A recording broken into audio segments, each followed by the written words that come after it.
பாரதியார் இல்லை, பாரதிய நாக சைத்தன்யா இல்லை இல்லை இல்லை இல்லை நாகரிக் சுரேகா இல்லை இல்லை சுரக்ஷா சங்கீதா இல்லை, அது வாயில் வரமாட்டேங்குது.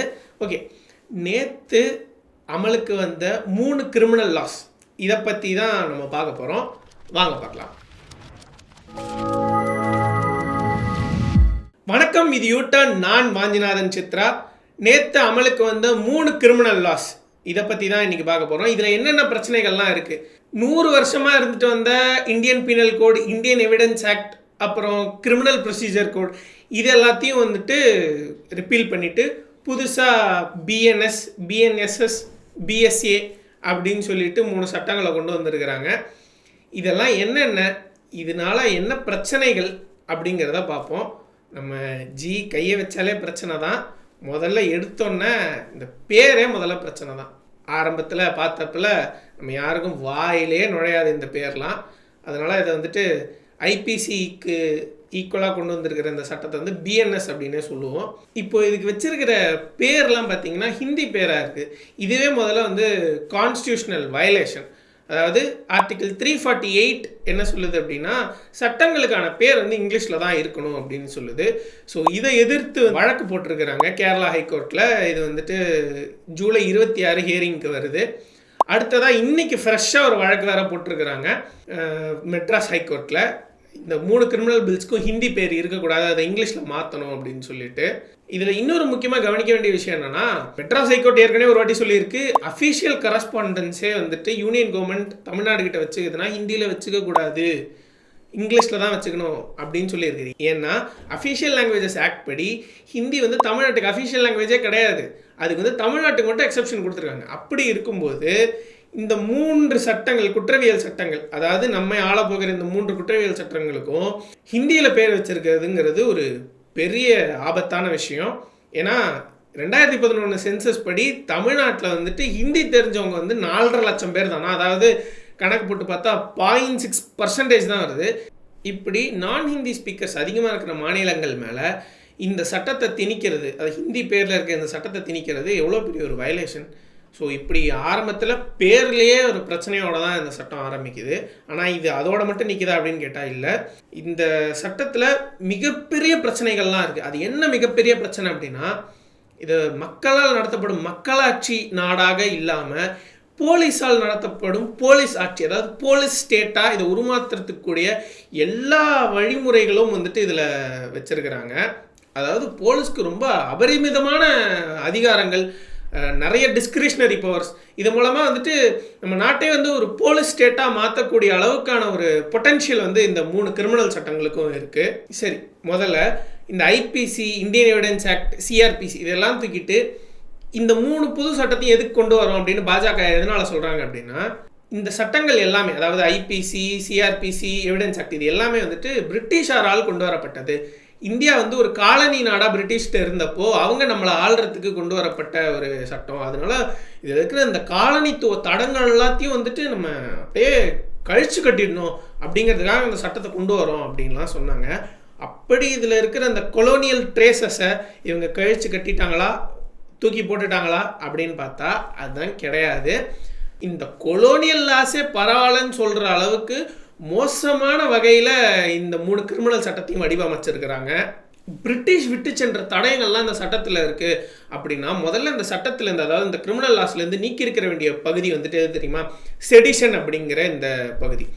செடிஷன் அப்படின்னா என்ன அப்படின்றத பார்ப்போம். பிரிட்டிஷ் அரசாங்கம் இங்கே ரூல் பண்ணிட்டு இருந்தப்ப இங்கே இருந்த இந்திய விடுதலை போராட்டத்தை நசுக்கிறதுக்காக, ஒடுக்கிறதுக்காக வந்துட்டு இங்கே விடுதலைக்காக போராடின வீரர்கள் மேலே வந்துட்டு ராஜ துரோக வழக்கு அப்படின்னு போட்டாங்க. அதுதான் செடிஷன் அப்படிங்கிற இந்த பகுதி. இந்த செடிஷன் அப்படிங்கிற இந்த செக்ஷனை யார் மேலெல்லாம் வழக்கு போட்டிருக்கிறாங்க அப்படின்னா, மகாத்மா காந்தி, ஆனி பெசன்ட், மௌலானா அபுல் கலாம் ஆசாத், அப்புறம் வந்துட்டு பாலகங்காதர திலகர். முக்கியமாக இங்கே கவனிக்க வேண்டியது, பிரிட்டிஷ்காரங்க பாலகங்காதர திலகர் மேலே போடப்பட்ட ராஜதுரோக வழக்குக்கு யார் அட்வொகேட்டாக நின்று வாதாடினாங்க, அதாவது பாலகங்காதர திலகர் சார்பாக யார் வாதாடினாங்க அப்படின்னா முகமது அலி ஜின்னா. பாகிஸ்தானுடைய தந்தையாக இன்று போற்றப்படும் முகமது அலி ஜின்னா தான் பாலகங்காதர திலகருக்கு ஆதரவாக இந்த ராஜதுரோக வழக்கில் ஆஜரானவர். சரி, இப்போ அந்த வரலாறுக்குள்ளே போனால் அது ஜஸ்ட் குட்டி information. Back to sedition. So இப்போ இந்த செடிஷன் அப்படிங்கிறது வந்துட்டு அரசாங்கத்துக்கு எதிராக யார் யாரெல்லாம் போராடுறாங்களோ அவங்கள ஒடுக்கிறதுக்காக இருக்கிற சட்டம். இந்த சட்டம் முதல்ல சுதந்திர இந்தியாவில் ஏன் தேவை அப்படின்னு சொல்லிட்டு ஏகப்பட்ட பேர் கேட்டிருக்கிறாங்க. அதே போல் கோர்ட்ஸும் வந்து இந்த செடிஷனை யூஸ் பண்ணும்போது ஏகப்பட்ட சேஃப்கார்ட்ஸை கொடுத்துருக்கு. அதாவது நீங்கள் சும்மாலாம் இந்த செடிஷனை யூஸ் பண்ண முடியாது, இதில் உண்மையாலே வந்து கவர்மெண்ட்டுக்கு எதிராக பிரிவினையை தூண்டுற வகையில் இருக்கும் பட்சத்தில் தான் இந்த செடிஷனெல்லாம் கொண்டு வர முடியும் அப்படின்னு சொல்லிட்டு கேதார்நாத் சிங் அப்படின்ற ஒரு வழக்கில் ஒரு 7 கைட்லைன்ஸை கொடுத்துருக்குறாங்க. இந்த கைட்லைன்ஸ்க்கு உட்பட்டு அந்த ஸ்பீச் இருக்கும்போது தான், ஒருத்தங்க பேசின பேச்சு இருக்கும்போது தான் அது செடிஷன் அப்படின்னு கருத முடியும் அப்படின்னு சொல்லிட்டு சில சேஃப்கார்டு கொடுக்குறாங்க. அதே போல் ஃப்யூச்சரில் இன்னொரு பல்வந்த் சிங் அப்படின்ற ஒரு கேஸில் வந்துட்டு real intent of the speech என்ன அப்படிங்கிறத பார்க்கணும். அதை பார்த்து தான் இது செடிஷனா இல்லையான்னு நம்ம டிசைட் பண்ண முடியும் அப்படின்னு சொல்கிறாங்க. இந்த மாதிரியான சேஃப்கார்டெல்லாம் கொடுத்த போதும் செடிஷன் அப்படிங்கிறத வந்துட்டு போலீஸ் ரொம்ப மிஸ்யூஸ் பண்ணுறாங்க, கவர்மெண்ட் ரொம்ப மிஸ்யூஸ் பண்ணுறாங்க. அரசாங்கத்துக்கு எதிராக யார் யாரெல்லாம் இருக்காங்களோ, அதாவது அவங்களுடைய செயல்பாடு பிடிக்காம அரசாங்கத்தை விமர்சிக்கிறாங்களோ, அரசாங்கத்துக்கு தொடர்ந்து அழுத்தங்களை கொடுத்துட்டு வராங்களோ, அவங்க மேலாம் இந்த செடிஷன் சார்ஜஸை போட்டு அவங்கள ரொம்ப அலக்கழிக்கிறாங்க. குறிப்பாக இந்த செடிஷன் சார்ஜஸில் வந்து நிறைய கன்விக்ஷனே கிடையாது. சும்மா ஜெயிலில் போட்டு ட்ரையலே நடக்காமல் அப்படியே இருந்துகிட்டே இருக்கும் எண்ட்லெஸ்ஸாக. இந்த செடிஷன் லாவை ரொம்ப மிஸ்யூஸ் பண்ணுறாங்க அப்படின்னு சொல்லிட்டு 2022ஆம் ஆண்டு சுப்ரீம் கோர்ட்டு இந்த செடிஷன் லாவை டெம்பரரியாக சஸ்பெண்ட் பண்ணி வச்சிருச்சு. அதாவது அதுக்கு மேலே செடிஷன் வழக்கு யார் மேலேயும் போடக்கூடாது அப்படின்னு சொல்லிட்டு ராஜதுரோக வழக்கு அப்படிங்கிறத தேசத்துரோக வழக்கு அப்படின்னு பேர் மாற்றி வேற ஒரு முலாம் பூசி பிஎன்எஸ்ல செக்ஷன் 152ல் இதை கொண்டு வந்திருக்கிறாங்க. இன்னும் ரொம்ப டேஞ்சரஸாக. அது ஏன் ரொம்ப டேஞ்சரஸ் அப்படின்னா இதில் கொடுத்துருக்கக்கூடிய வேர்டிங்ஸ் வந்து நம்ம ரொம்ப முக்கியமாக பார்க்க வேண்டியது. இப்போ அந்த சட்டத்தில் இருக்கிற வார்த்தைகளை படிக்கிறேன், அந்த வார்த்தைகள் ஏன் மோசமானது அப்படிங்கிறதையும் சொல்கிறேன்.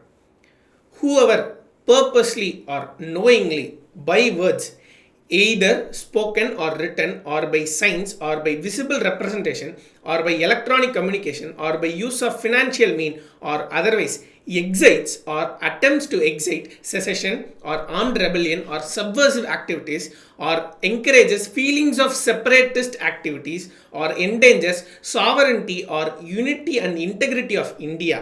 இப்போ படித்தோம் இல்லையா, இந்த வார்த்தைகள் என்ன சொல்கிறாங்க அப்படின்னா இந்தியாவுடைய இறையாண்மையும் ஒற்றுமையும் சீர்குலைக்கும் வகையில் நீங்கள் ஏதாவது ஒரு செயலை செஞ்சீங்கன்னா அது வந்து இந்த சட்டத்தின் கீழே கிரைம் அப்படின்னு சொல்கிறாங்க. என்ன மாதிரியான செயல்களை செஞ்சால் அது நாட்டின் இறையாண்மையும் ஒற்றுமையும் சீர்குலைக்குது அப்படின்னு பார்த்தா அதுக்கு கொடுத்துருக்கிற வேர்டிங்ஸ் தான் ரொம்ப வேகாக இருக்குது. அதெல்லாம் என்ன வேர்டிங்ஸ்னால் encourages feelings of separatist activities, subversive activities, அப்புறம் when it excites or attempts to excites அப்படின்னு சொல்கிறாங்க. இந்த மாதிரியான வார்த்தைகளுக்கெல்லாம் என்ன டெஃபினேஷன் அப்படிங்கிறத சட்டத்தில் எங்கேயுமே குறிப்பிடல.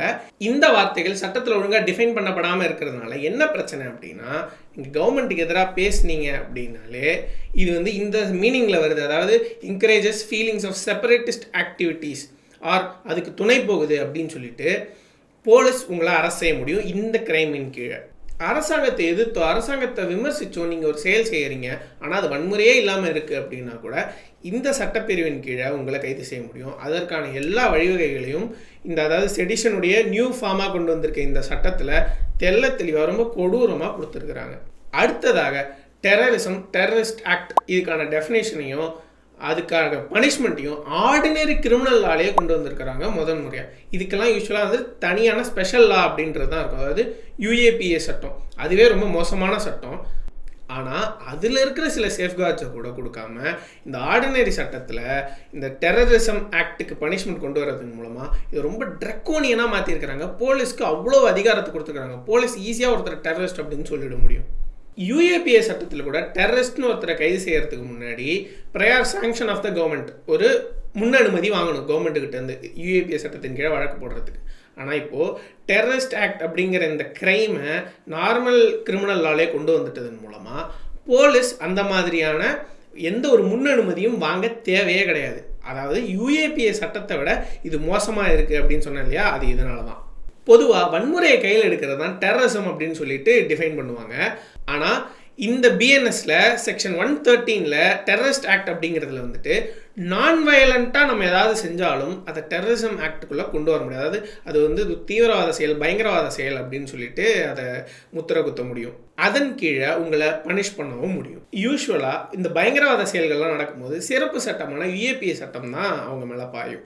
இப்போது இந்த டெரரிசம் ஆக்ட் அப்படிங்கிறது வந்துட்டு இந்த BNS அப்படிங்கிற நார்மல் கிரிமினல் லாலே சொல்லிட்டதுனால BNSல அவங்க மேலே வழக்கு போடுறதா இல்லை UAPAல அவங்க மேலே வழக்கு போடுறதா அப்படிங்கிறத வந்துட்டு யாருடைய டிஸ்கிரிஷனில் விடுறாங்க அப்படின்னா SP or above the rank of SP எந்த போலீஸ் ஆஃபீஸர் இருக்காங்களோ அவங்க டிசைட் பண்ணிக்கலாமா இவங்களை வந்து UAPA சட்டத்தின் கீழே வந்து நம்ம பயங்கரவாதின்னு சொல்கிறோம், இல்லைனா வந்து BNS சட்டத்துக்கு கீழே நம்ம இவங்களை பயங்கரவாதி சொல்கிறோம் அப்படிங்கிறத போலீஸே டிசைட் பண்ணுறாங்க. இதனால தான் முதல்ல சொன்னோம், இந்த சட்டங்கள், கிரிமினல் சட்டங்கள் எல்லாம் போலீஸ்க்கு அபரிமிதமான ஒரு அதிகாரத்தை வழங்குது அப்படின்னு சொல்லிட்டு. அடுத்ததாக புதுசாக ஒரு செக்ஷனை கொண்டு வந்திருக்காங்க. என்னென்னா sexual intercourse by employing deceitful means. அதாவது இங்கே என்ன பிரச்சனை, கன்சென்சுவலாக 2 அடல்ட்ஸ் செக்ஷுவல் ஆக்டிவிட்டியில் ஈடுபடுறாங்க அப்படின்னா அதை கூட க்ரைம்னு சொல்ல முடியும். எப்போ அப்படின்னா, கல்யாணம் பண்ணுறேன்னு நம்பிக்கை கொடுத்துட்டு என்னை கல்யாணம் பண்ணிக்கல, அப்புறம் தன்னோட அடையாளத்தை மறைச்சு என்னை கல்யாணம் பண்ணிக்கிட்டாங்க, இந்த மாதிரியான விஷயங்களை சொல்லி கன்சென்சுவலாக நடந்த ஒரு செக்ஷுவல் ஆக்டிவிட்டியும் கிரிமினலைஸ் பண்ண முடியும் இந்த செக்ஷன் மூலமாக. இப்போது இதில் என்ன பிரச்சனை, 2 அடல்ட்ஸ் ரிலேஷன்ஷிப்பில் இருக்காங்க, அதுக்கப்புறமா அவங்க பிரேக்கப் பண்ணிடுறாங்கன்னு வச்சுப்போம். லேட்டர் பிரேக்கப் பண்ணிட்டு போன அந்த பையனுக்கு எதிராக இந்த சட்டத்தை மிஸ்யூஸ் பண்ண முடியும். அண்ட் அது மட்டும் இல்லாமல் இந்த சட்டத்தை கொண்டு வரதன் மூலமாக இதில் ஒரு ரிலீஜியஸ் கலர் இருக்குது அப்படின்னு சொல்லிட்டு நிறைய லீகல் எக்ஸ்பர்ட்ஸ் சொல்கிறாங்க. அதாவது என்ன அப்படின்னா, இந்த லவ் ஜிஹாத் அப்படின்னு ஒரு உருட்டுவாங்க இந்த வலதுசாரிகள்லாம். அதாவது ஒரு முஸ்லீம் ஆண் வேணும்னே ஒரு இந்து பெண்ணை மயக்கி கல்யாணம் பண்ணி அவங்கள வந்துட்டு மதம் மாற்ற ட்ரை பண்ணுறாங்க அப்படின்னு சொல்கிற இந்த மெத்தட் பேர் தான் லவ் ஜிஹாத். இது வந்துட்டு ஒரு உருட்டு அப்படின்னு சொல்லிட்டு நேஷ்னல் இன்வெஸ்டிகேஷன் ஏஜென்சி அவங்களே சொல்லிட்டாங்க. ஆனாலும் இதை வலதுசாரிகள் பிடிச்சி தொங்கிட்டே தான் இருக்கிறாங்க. இதை பற்றி கான்ட்ரவர்சியலான படங்கள்லாம் கூட எடுத்திருந்தாங்க. இந்த மாதிரியான லவ் ஜிகாத் அப்படின்ற இந்த ஃபால்ஸ் நரேட்டிவ்ஸ்க்கெலாம் வந்துட்டு இந்த சட்டம் வந்து ஒரு பூஸ்டாக அமையும் அப்படின்னு சொல்லிட்டு நிறைய லீகல் எக்ஸ்பர்ட்ஸ் வந்துட்டு சொல்கிறாங்க. அண்ட் அடுத்ததாக என்ன பிரச்சனை அப்படின்னா, ஐபிசியில் இருந்த ஒரு செக்ஷனை டெலீட் பண்ணிட்டாங்க. அது என்னன்னா செக்ஷன் 377 அப்படிங்கிறது. இந்த செக்ஷன் 377 அப்படிங்கிறது ஹோமோசெக்சுவல் ஆக்டிவிட்டிஸ், அதாவது ஒரே பாலினத்தை சேர்ந்த 2 பேர் உடலுறவு கொள்வது வந்துட்டு கிரைம் அப்படின்னு சொன்ன ஒரு செக்ஷன். அதனால் அந்த செக்ஷனில் இருக்கிற அந்த பகுதியை மட்டும் சுப்ரீம் கோர்ட்டு ஸ்ட்ரக் டவுன் பண்ணிருச்சு ஒரு 6 வருஷத்துக்கு முன்னாடி. ஆனால் அதே சட்டங்கள் தான் 2 பாதுகாப்பை வழங்குது. என்னன்னா sexual harassment against transgender and sexual harassment against men.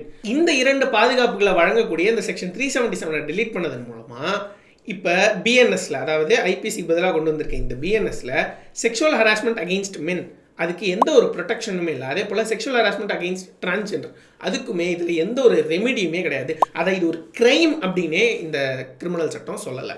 So திருநங்கைகளுக்கும் திருநம்பிகளுக்கும் ஆண்களுக்கும் நடக்கிற செக்ஷுவல் ஹராஸ்மெண்ட்டை ஒரு கிரைம்னே சொல்லாத ஒரு சட்டம் எவ்வளோ ஒரு ஆபத்தான சட்டமாக இருக்குது. இந்த வீடியோவில் BNS, அதாவது ஐபிசிக்கு பதிலாக கொண்டு வந்திருக்கக்கூடிய சட்டத்தில் என்ன பிரச்சனை அப்படிங்கிறதெல்லாம் பார்த்தோம். அடுத்த வீடியோவில் BNSS, அதாவது கிரிமினல் ப்ரொசீஜர் கோட், அதுக்கு பதிலாக கொண்டு வந்திருக்கக்கூடிய சட்டத்தில் என்னென்ன பிரச்சனைகள் இருக்குது அப்படிங்கிறத பார்ப்போம்.